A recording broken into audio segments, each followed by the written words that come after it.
अपने लिए कोई और दुआ को ढूंढ ले। जहाँ तुम्हारी अम्मी और बहन को बर्दाश्त करूंगी एक और सही, लेकिन उसके साथ नहीं। क्या क्या करेंगी अब आप? तुम मुझे मिल जाओगे, फिर किसी की परवाह नहीं मुझे। अगर आपको कुछ हो जाता,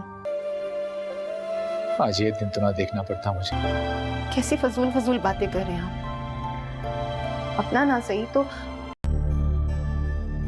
इनसे तो मैं गिला कर भी नहीं सकता। ड्रामा सीरियल दो किनारे के आने वाले एपिसोड में आप लोग देखेंगे दुर्र शेवार ने वलीद को जेल भिजवाकर बहुत बड़ी गलती तो कर दी है, और इसी गलती पर उसकी माँ ने उसे बहुत डांटा भी। उसकी माँ ने उसे आने वाले वक्त से डरने के लिए बहुत समझाया, लेकिन दुर्र शेवार की समझ में एक भी बात नहीं आई, और उससे अभी भी यही लगता है कि वो उसी तरह वलीद से जीतती रहेगी और इसी तरह वो लोगों की हार में खुश हुआ करेगी और लोगों पर बेरहमों की तरह जुल्म करती रहेगी। दुर्र शेवार के ऊपर जो बुरा वक्त आएगा उससे डरने के लिए उसकी माँ ने दुर्र शेवार के सामने अपने हाथ तक जोड़ दिए, लेकिन दुर्र शेवार को अपने आने वाले वक्त से बिल्कुल भी डर नहीं लग रहा। दूसरी तरफ दुर्र शेवार के पास शहीर की पूरी फैमिली पहुंच गई, और दुर्र शेवार को शहीर से तलाक देने के बाद जो कुछ भी चाहिए वो सब कुछ एमन, शहीर की माँ और समन और शहीर भी उनके साथ मौजूद होकर उसे वो सब कुछ दे देंगे जो कुछ वो चाहती है।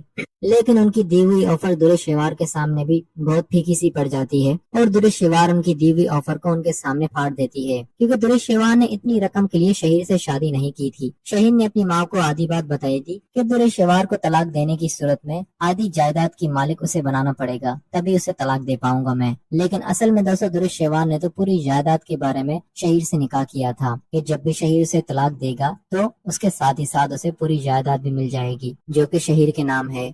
लेकिन इस बार दुर्र शेवार उनकी दी हुई ऑफर उनके मुंह पर फाड़ देती है और उनसे ये कहती है कि आप मुझे भिखारी या कोई मामूली समझते हैं क्या, कि इतनी सी ऑफर देने के बाद मैं शहीर की जिंदगी से आसानी से निकल जाऊंगी। मैंने शहीर से इतनी रकम मांगने के लिए निकाह नहीं किया था, शायद आपके बेटे ने आपको पूरी बात नहीं बताई। शहीर से मैंने निकाह इसलिए किया था ताकि अगर वो कभी मुझे तलाक दे तो उसकी पूरी जायदाद की मालिक मैं बन जाऊं। ये बात सुनने के बाद शहीर की माँ और एमन शहीर की तरफ गुस्से से देखेंगे कि शहीर ने आकर क्या कर दिया, इतनी बड़ी गलती कर दी और अब उस गलती को हम सुधार में नहीं पा रहे, और ये कल की आई हुई लड़की हमारे ऊपर रोब जता रही है। दूसरी तरफ जैसे तैसे करके वलीद जेल से अपनी जान तो छुड़वा कर आ गया, लेकिन घर आने के बाद काफी ज्यादा परेशान और काफी मजबूर महसूस करने लगता है खुद को कि उसने अपनी बेटी को हासिल नहीं कर पाया और वो अपनी बेटी को हासिल करने में नाकाम रह गया, और यही दुख वो अपनी बीवी मावरा को सुना रहा होगा। इस बार दोस्तों वलीद काफी ज्यादा मजबूर पड़ चुका है और उसके हाथ कुछ भी नहीं लग पा रहा, लेकिन ऐसी सूरत में मावरा वलीद को हौसला देने की बहुत कोशिश करेगी कि वलीद आपको परेशान होने की जरूरत नहीं है, आज हमारे ऊपर जितनी आजमाइशें हैं कल ये सारी आजमाइशें बहुत जल्द खत्म हो जाएंगी, और जब दुर्र शेवार का बुरा वक्त शुरू होगा तो उसके बाद हमारी जिंदगी में आसानियां हो जाएंगी। ये बात सुनकर वलीद को थोड़ी बहुत तसल्ली महसूस होगी और फिर वलीद खुद को थोड़ा बहुत रिलैक्स फील करेगा। अब दोस्तों कुछ ही एपिसोड्स के बाद दुर्र शेवार का अंजाम बहुत बुरा होने वाला है।